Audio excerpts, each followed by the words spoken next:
Assalomu alaykum Odil aka. Alaykum assalom. Yaxshi keldingmi? O'zingizchi? Bo'ladi, yaxshi.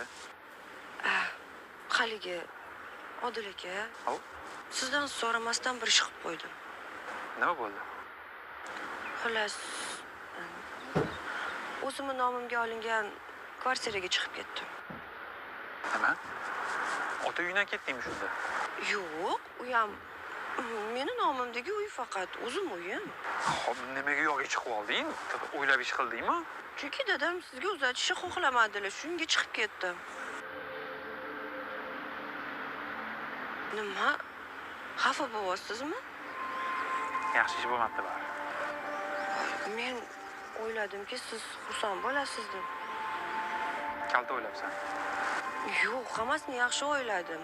Chunki endi chiqib ketganim yaxshi bo'ldi. Ota-onam sizga uzatishadi, indashmaydi. Xullas, baribir yaxshi ish qilmabsan-da. Nimaga? Menga qara, chunki baribir to'yga ota-ona roziligi kerak. Sen kalta o'ylabsan baribir.